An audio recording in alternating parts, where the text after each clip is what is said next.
You're listening to RevOps FM with Justin Norris. In revenue operations, there's a common expression about delivering the right message to the right person at the right time in the right channel. As operators, we tend to focus a lot on the systems, process, and data parts needed to accomplish that. The message part often seems like somebody else's problem. But I think that we don't pay enough attention here because the message is what's being delivered. That's make or break. And if we don't understand our prospect, or if we're saying something that they find confusing or that they think is irrelevant, nothing we're doing is going to work. We're wasting a lot of time. So today I brought on the smartest guy I know when it comes to go-to-market messaging, Mitch Solway. He has been a 5-time VP of marketing at companies like Lavalife, Freshbooks, Vidyard, Clearfit, where Mitch and I actually worked together. He was my boss for a couple of years. And today he runs Think Mitch Think as a fractional CMO for startups. So we're going to see some of that thinking today. Mitch, welcome to the show. Hey, thanks, Justin, and no pressure there. No pressure at all. Mitch, I'm so glad we could talk because you're someone that I have turned to throughout the years, both when we worked together and since. And I always just love putting ideas in front of you because you really do think it through. You challenge things. And I've loved just watching how your mind works through these problems. So excited to have this conversation. And I guess we'll start it out with an easy one. I like to kind of go back to first principles because people use a lot of these terms like my messaging, my positioning, my copy, my tagline.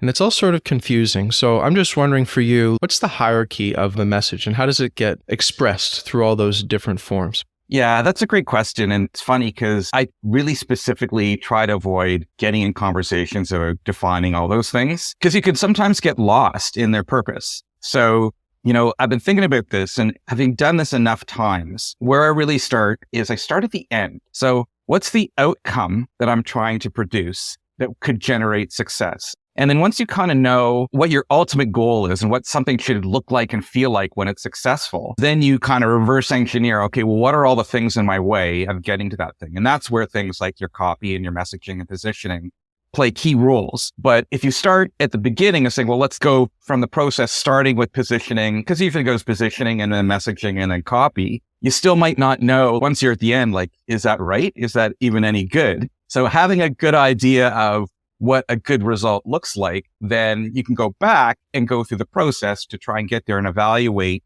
has my positioning done what it needs to do to get me to that point? I want to give a shout out to the sponsor of today's episode, Knack. I love marketing automation software, but let's be honest, the email and landing page builders are usually terrible. You can't make it nice without a developer, and marketers are going to find a way to break things or go off brand. You do not have time for that. So Knack is totally different. You set the guidelines and then give your users a building experience that's slick, modern, and beautiful.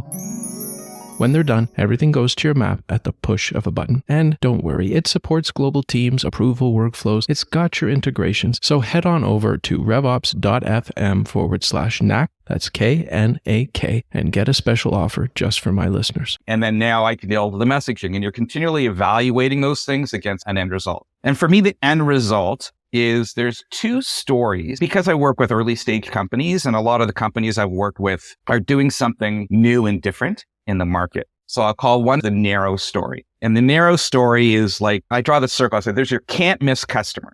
So we have to know who's that, because you're building a product. You work with a founder. You've got this passion and energy. And it's usually not about, I just want to make $1 bazillion. They're really trying to solve a problem. And if we get to the heart of, well, whose problem are we really trying to solve? And where if that person came in and bought and used our product, they would be so happy. And then for us, we would be so happy because A, they're going to love our product and tell everyone about it.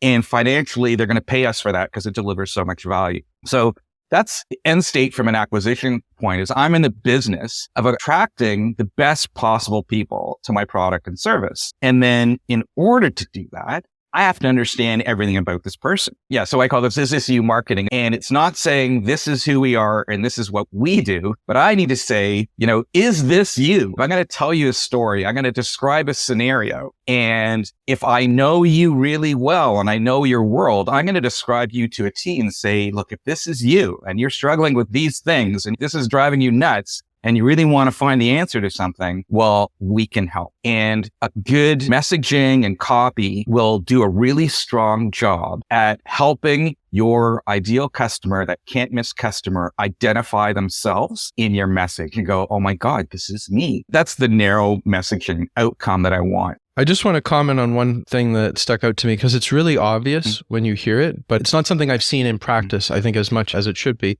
which is the focus on the person and like, what is that person's world? What pains are they experiencing that you can solve for them? And just going deep there. And it's like, yeah, of course, but everybody starts talking about themselves, like our product, blah, blah, blah, like, AI, ABM, blah, blah, blah, blah. Like it's all that. That's a great point is we don't tell our customer's story enough. When I do consumer research, it's really pivotal. And when I go and I start an interview and I reach out to customers, I set context for them. And I say, listen, if I'm working at Clearfit, I call up our customers. I said, look, I work at Clearfit. Clearfit is 100% of my world. It's what I think about all day, but you're a customer and Clearfit probably only represents, like 5% of your world. So today, I don't really want to talk all that much about Clearfit. I want to know like the 95% of the rest of your world. And then I want to know how our 5% fits into that. You start the question and you have to start being curious, authentically curious about how you fit into their world. Because sometimes you think you're solving the most important problem. And you realize like, oh my God, like we're so relatively unimportant in their day to day, but we do serve a job. Like they've got really important things to do. So if we can save you a little bit of time, that helps you do some really important things. Or sometimes like this is like the most brutal problem that they need to solve. Like, yeah, sure, this is a 5% of my time or 10% of my time, but like when I'm doing this, it's so important. And so it's really good framing. And I would encourage people, if you really want to get good consumer insights, and you really want to be able to reflect those stories, is when you talk to existing customers and you talk to obviously customers that represent the kinds of people you want to bring more of, your job is to hear their story. And then what you do is once they tell you their story, why are you in this company? Why are you in this job? What keeps you up at night? What are your goals for the year? And then they'll naturally tell you how they found your product and what the problem was. Like, what was the one thing that happened that you decided, oh my God, I need to get something like Clearfit, right? But they'll probably tell you. And then your job as a marketer is like, how do I translate, these customer stories back to the rest of the market? Because I already know they're super happy customers that found their way into our product. They love what we do and we're serving them really well. It's like, oh my God, I just take that gold and throw it out to the market and say, well, is this you? Is this a similar story? Are you experiencing a similar thing? Because I can confidently tell that story because I've heard it a million times. And I can confidently make you a promise that I can solve that problem and have such a high confidence that when you use the product, you're going to be happy. I always love when I hear you express these things because it all just like seems really simple. Like simplicity is one of your hallmarks for me. I'm like, oh yeah, it's just that easy. Like it's never that easy when I've participated in these things, but to hear you talk about it, it's super easy. What was the second story that you wanted to share? So there's a second story that brands need to tell. I call this the wide story or the broad story. And you don't have to be as laser focused in terms of your targeting on this one. But a lot of the times, if you're introducing something that's relatively new to the market, one of the worst things to get people to engage with your product is to tell them about your product. And you can also do a really good job of telling them, is this you? But there's this higher order because you're also trying to build the category. You have to start educating people about your business and creating context for them to start to think about their work in a way, but maybe they haven't thought about your solution at all. I'll give you a couple examples. So at Vidyard, we came up with this concept as we're a video marketing platform. And it meant nothing. Like there's no narrow anything because no one's Google searching for video marketing platforms. So we had to tell a bigger story to get people to start to think about, and I said, how do we get people to think about the world in the same way that we do? And we can lead their thinking. So we started to create this narrative that video content is going to be massive in the world of content marketing.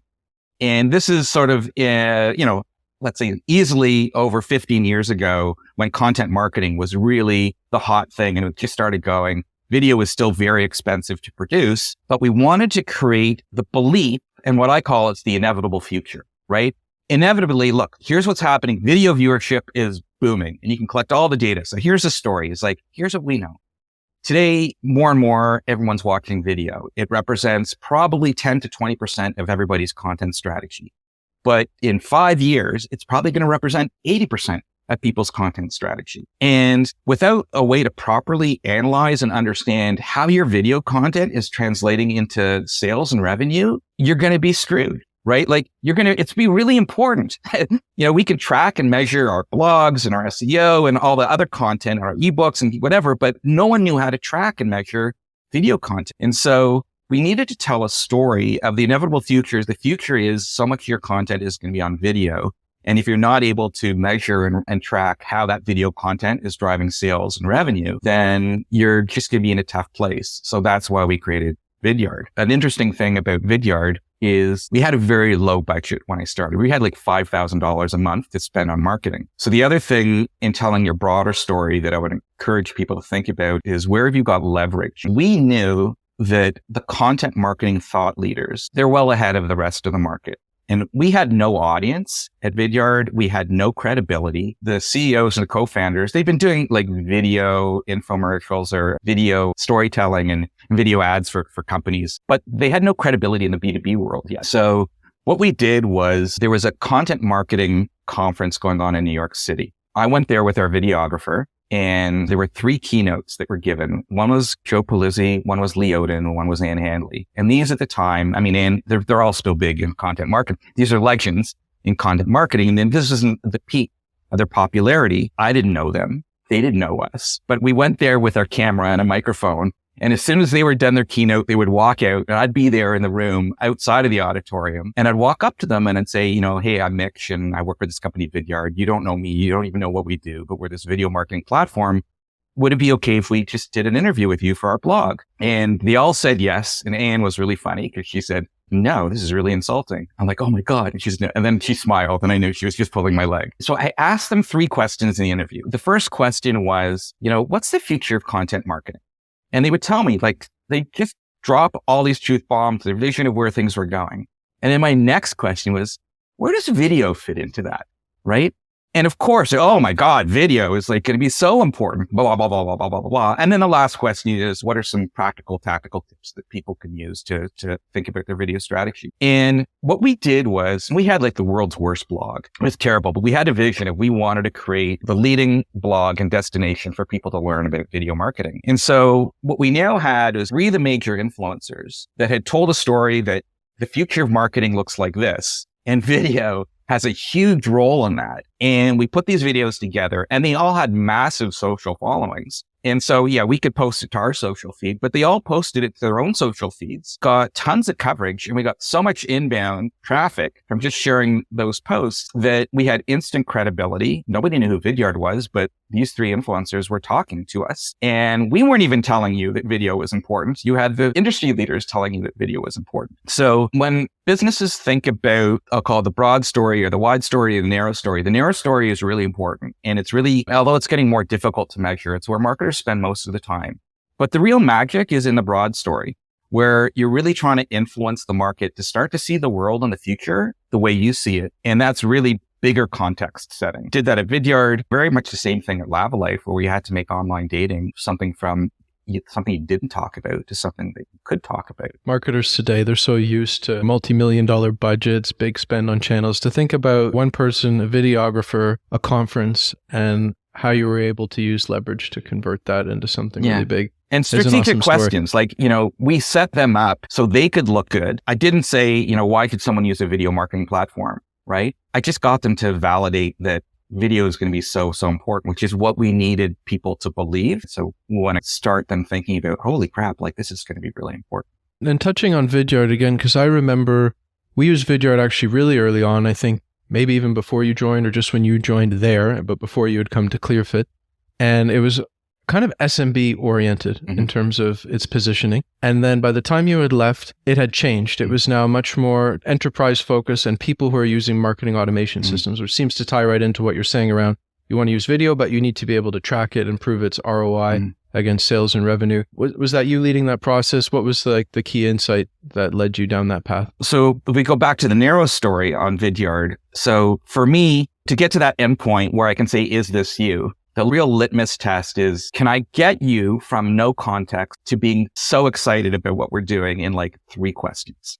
I call it the context roller coaster, right? It's like, if you could take someone on a thrill ride, I call it, you know how, and you know how this is like this, and you know how this is like this. At the very top of the curve, I call it the apex of context. So, when we were at a conference at Vidyard and people would come up to our booth and they'd say, well, what is Vidyard? What do you guys do? And I would say, well, before I tell you that, can I ask you 3 questions? And they go, sure. I say, do you guys produce a lot of video content?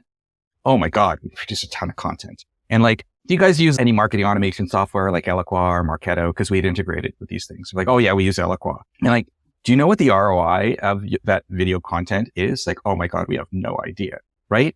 So I could have asked that question different ways. Like, you know how you're probably spending a lot of money on video content? Yeah. And like, you're using Eloqua and Marketo, of course. But you have no idea what the ROI of that video content is. Oh my God. So I'm taking you up the roller coaster and I'm setting you up to go. Now they're kind of leaning in. They're going, yeah, I do this. And yeah, I've got that. And yeah, I have no idea. And what I've done is I've got them from having no idea and not giving a crap really about what they probably just came by to say, to be nice and say, hi, how are you? What do you guys do? To now being like, oh my God, yeah, like, okay, tell me, like, what is it you do? And then it's really easy. Say, oh, we're a video marketing platform that lets you actually take your video viewership data and pump it into your Marketo or Eloqua instance. And that's all we needed to say. We didn't even need to say what you would do with that data because they knew, right? And they're like, this is amazing. And so it's the 3-question test. Can you ask 3 questions or can you present like, how this and you know how this? I mean, you can go on forever and someone will probably explode. Like, I like to think you're inflating a balloon for someone is like, they're filling up where you've got them to the point of like, you've told them and you've drilled down on those pain points, the challenges they didn't even know were possible to solve to the point where they already know kind of what you do before you've even told them. Because you said, well, all these things, that's why we created Vidyard, to solve all those problems. And then you take them down the ride with your example, like, here's how we do that, right? We can pump all that data into your Marketo or Eloqua instance. Obviously, you can feed those analytics in terms of who's watching your videos and for how long. And then you can tailor and customize all your outbound and your follow-ups or your websites, or your sales agents will know when they send an email to someone with a video link, they'll know which one's opened it, which one's watched, and then so they can follow up. Or we know what videos they watched on your website. So when you reach out to a customer, you're going to know what products they were interested in. Like, they knew all that because they use marketing automation tools. Like they know how to use data intelligence. They had no intelligence on video. So that became the formula for a messaging strategy, is how do we let someone know very quickly that you can go from having no information to just getting all this data, turn that data into better decisions and turn that into more revenue. It's kind of a superpower, like the ability to connect with someone, take them from indifference or perhaps even like, at a conference, you really kind of want to stay away from people. You don't want to be accosted and drawn into these things. So to go from that defensive posture to bring people to a place where they're actually excited about hearing what you have to say, it's kind of a magical thing. Yeah. And or not. Like, in 3 questions, if they go, do you do a lot of videos? Like, well, not really. Okay, well, do you use Marketo or Eloqua? No, So then I'll just still tell them, oh, we're a video marketing platform and we help companies. I don't even tell them how it works. We typically work with companies that are spending a lot of money on video content and just have no idea what that ROI is. And they really need to understand. To me, this is the test. The questions is like a psychology trick. But it's not a trick. It's like, how do I get someone from no context to fully engaged context in 3 questions?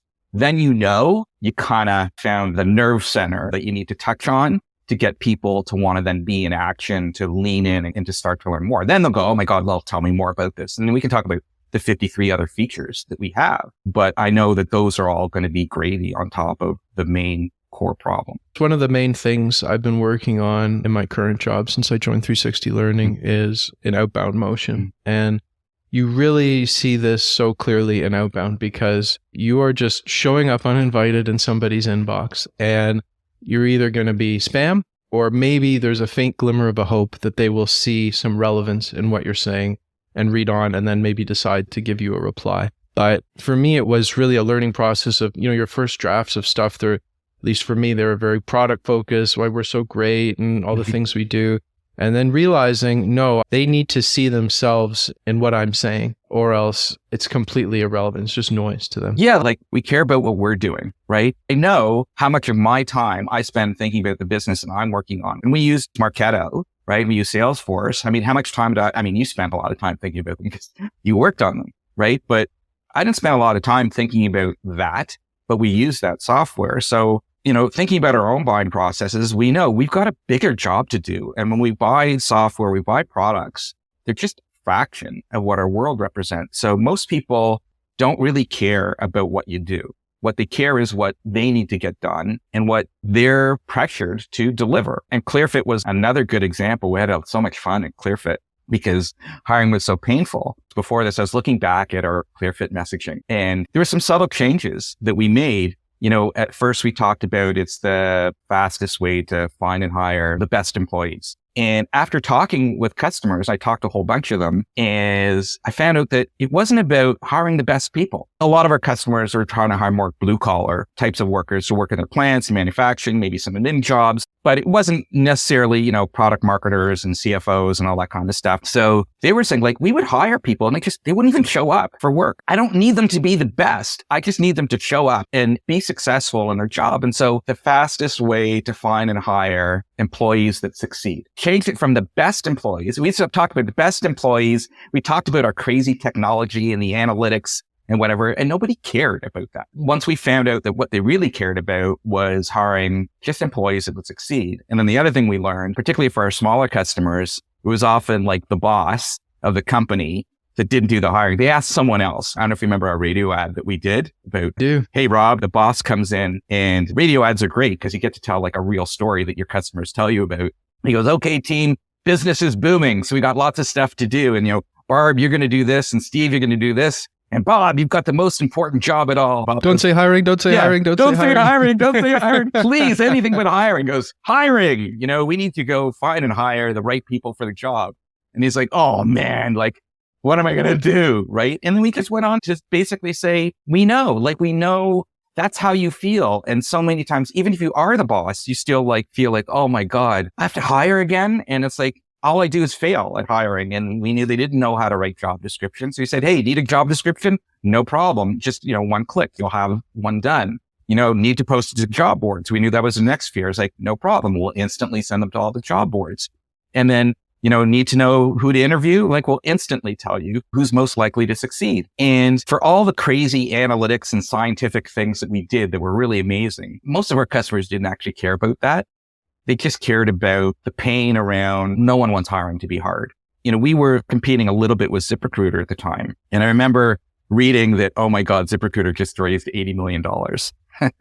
And they were competing with us on the radio. And the next thing you know, they're outspending us easily 10 or 20 to 1 on the radio. It really forced us to rethink about our messaging, because if we're talking about, posting your jobs to job boards and getting all these applicants and making that really easy, it just wasn't as relevant anymore, because ZipRecruiter sounded like they were really pumping about how many applicants you could find really, really quickly. But what we did that is it forced us and me to really lean into oh my God, what am I going to do? These guys are going to crush us. Is we went back and we refined the message to even further distinguish what made us different. And we sort of used ZipRecruiter's messaging against them and started to say, when it comes to hiring, the last thing you want is to have this huge stack of resumes to sort through. Because we also knew that was true as well. It's people would say, oh my God, I post jobs and people email me a gazillion resumes. They hated working through the stack. But our original messaging didn't deal with that problem because they hated all the things before that. So we said, the last thing you want is a huge stack of resumes to sort through.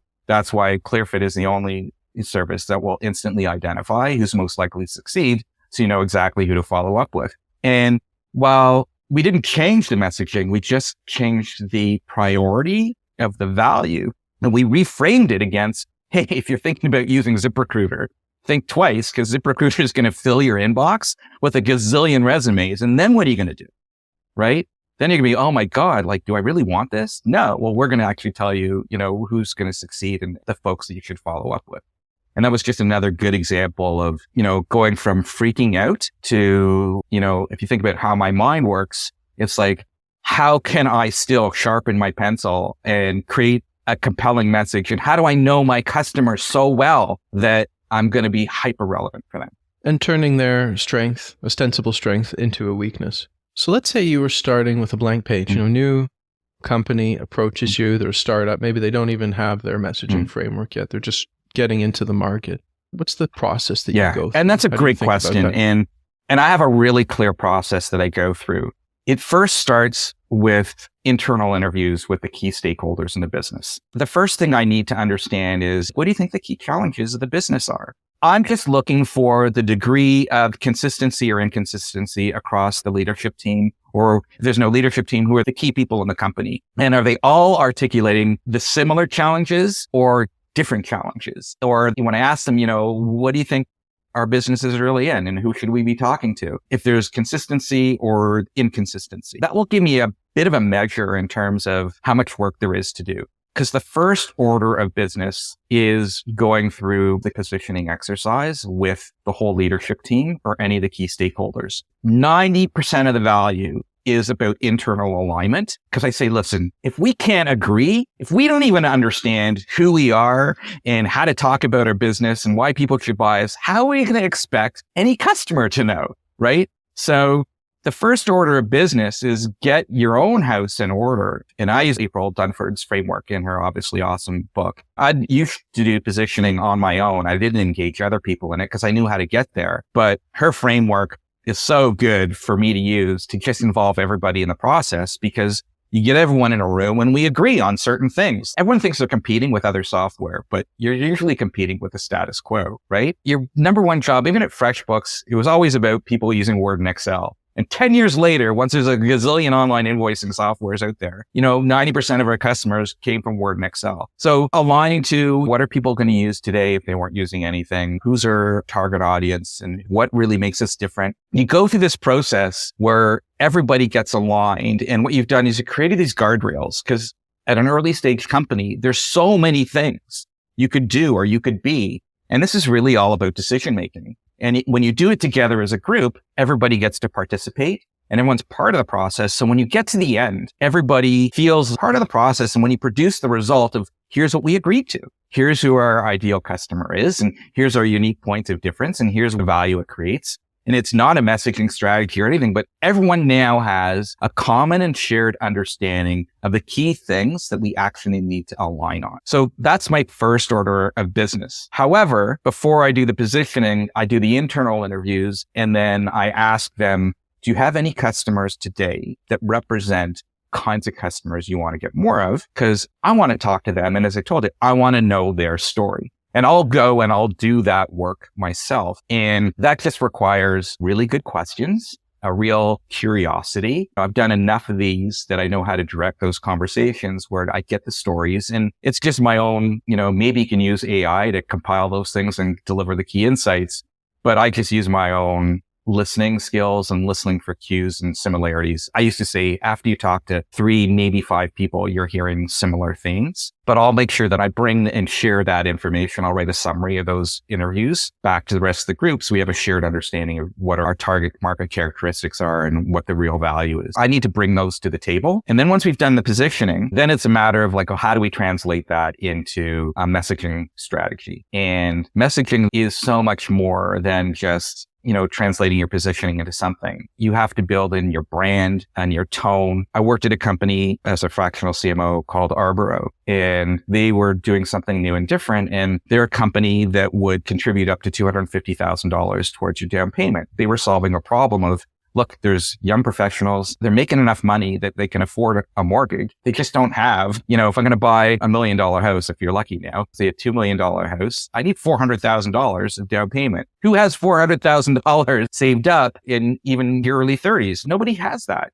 I was out there in the market. I think I posted on Facebook, hey, does anyone in my network know anyone that's thinking about buying a home, but they're struggling with some things, in particular the down payment? I'd love to talk with them. I would just go and we'd have a coffee. They'd tell me about the challenges. They'd tell me, a down payment is the real blocker for me. So identify that it's a real problem for them, that's the only thing really getting in their way. And of course, prices in Toronto have gone crazy. So that's a whole other thing. But at this time, prices were high, but they could still afford the mortgage. They just couldn't do the down payment. And as soon as I introduced the concept, the number one reaction was, okay, you're going to give me $250,000 towards my down payment. What's the CAC? How are you going to screw me? Because this is what people expect, right? It's too good to be true, or everything about lending money is never in favor of the buyer, right? The good news is that the company itself, the founders and everyone there, like they authentically were building something that was for the customer. We wanted to find a new way that wouldn't have people go into debt and that would give them access to capital that they would never have. We had a really good message. I usually start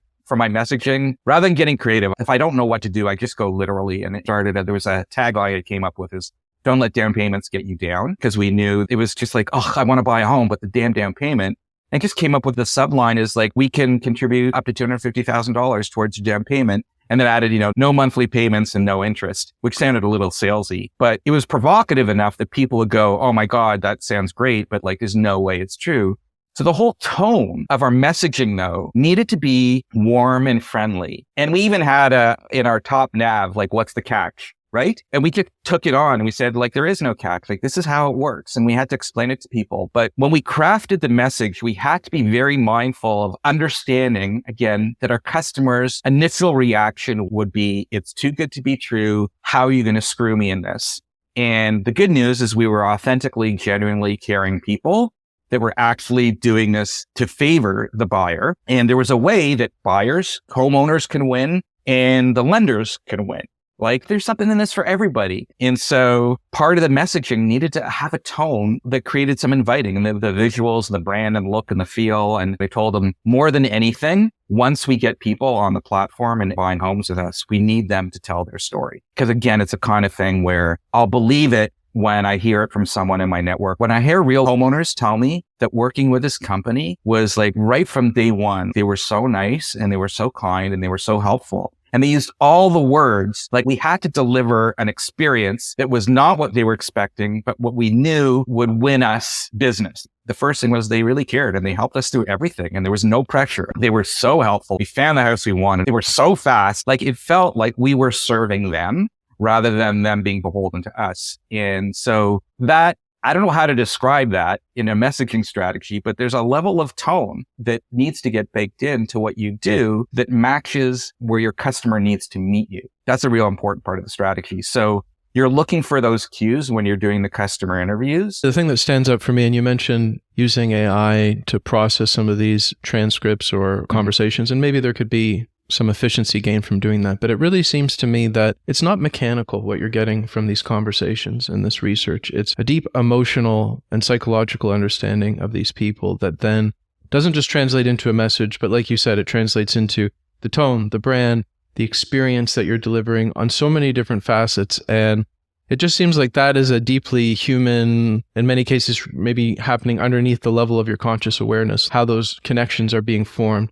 Seems you would miss so much if you did not have the direct human contact to learn those It's true. things. And one thing I've learned is I really love the process of discovering that consumer insight. And I mostly love it because I know that it's gold, but I also know that not everybody knows how to get there. So you hear a lot of people talk to your customers, consumer insights, but you need a special type of brain that knows how to ask the questions, that knows how to listen for the cues, then can turn those cues from just listening into, oh my God, I found the gold here. Just like we had this customer month, right? Where once a month we'd invite a customer. That was something you were responsible for. Let's find one of our customers, bring them on a big video screen in front of the whole company and have them tell everybody their story. And I remember looking at everyone's eyes. Once we understood what they were really facing with every day, like how busy these people were and how important our app was in terms of just helping them just get their job done, people go, oh my God, that was amazing, like inside the company. But if you asked any one of those people to go and talk to a customer, they would never get that level of insight because they're not engineered.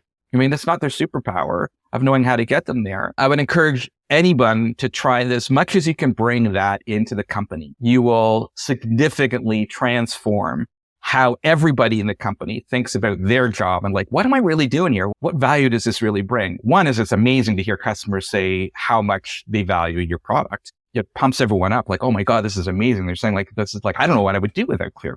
But then to realize that, oh my God, these are really busy people and what role you play for them it just gives you context that everyone's missing.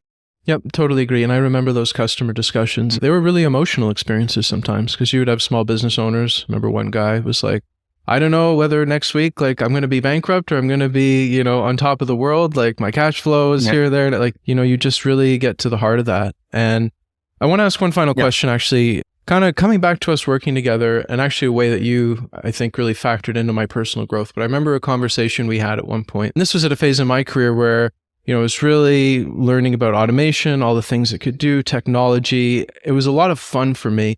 And I was finding it all very interesting. And I would use that word a lot. And at one of our meetings, you said, Justin, I want you to think less about what's interesting and more about impact. And it kind of stung a little, actually, when you said that. And it stuck with me for a while because it made me kind of question, like, how am I wired in this way? And I've kind of had to rewire myself in a lot of cases to be like, my interest in these things can't be academic. It can't just be like, this is cool. It has to be focused on what does the business actually need? And I think that is the orientation that operations needs to have. The point of that story is to get to the question of how do you develop this impact focus in yourself? Is this just inherent? Is it something you cultivate? Where does it come from? Well, there's a few things. And first of all, thanks. I read a post the other day of someone saying when you give feedback, it should sting a little bit, right? Because I think stinging feedback, if it's coming from a good place, when it stings, you kind of know it's true, right?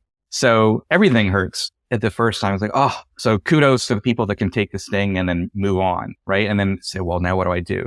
So I'll say the first thing is I love the intellectual curiosity that people have. So it's not impact over academic or intellectual curiosity. It's when you have both that the magic really happens. Sometimes you need people, like if you're in a creative space, you just need people to be creative or inventive, and they'll never think about impact. And that's okay, because not everyone has that orientation. But when you're building a team in a startup, everything's about results. Part of teaching people impact is not teaching people impact, but it's setting an expectation right from the job description. And when I'm hiring people, that you need to care about impact. And there's a time in your company where like, you don't need to care about, I've got impact. Like, I just need you to do this. But when you're small and you're growing, everybody needs to care about impact. So part of it is when you set an expectation, just like marketing, is like, hey, do you care about impact? Are you someone that cares about, if you wake up every morning and you want to know how many new customers came in? Like when you describe someone like that, is you're describing someone that at the end of the day, they get their kicks because they see the impact of what they do.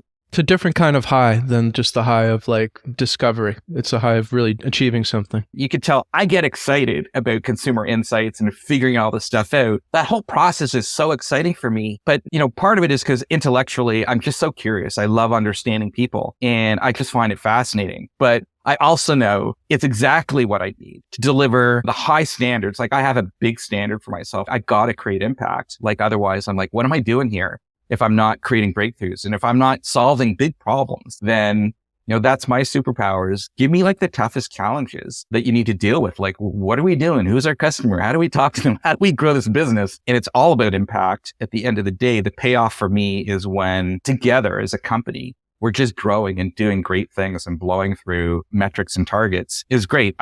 I find my way there through diving deep into the things that I really care about that I know can translate into massive growth. You talk to another marketing leader and they may have a different set of superpowers that will lead to impact. But this is just an area for me that I've just found overwhelmingly can lead to much faster growth, stronger company alignment around the things that work, and actually longer brand health when you have a deeper understanding of your customer. Mitch, I know you got to go. We just want to say this was so much fun, so cool. Yeah, it's always so fun to see you think through this. And I just really appreciate you being on the show. Oh, my pleasure. And if anyone wants to find me, just search me up on LinkedIn just for Mitch Solway. And I'm always happy to meet new people and have these kinds of conversations. Yeah, we'll get links to your LinkedIn and your website in the show notes. Awesome. Thanks, Justin. Thanks, Mitch. Hey, everyone. I want to invite you over to the RevOps FM Substack community, where you can sign up to get rough transcripts, show notes, longer form articles, and other bonus content. Just head over to revops.fm/subscribe to get free access. I'd also love to know what you thought of the episode and to hear suggestions for topics you want to learn about. Feel free to leave a comment on Substack or send me an email at justin@revops.fm. Thanks for listening.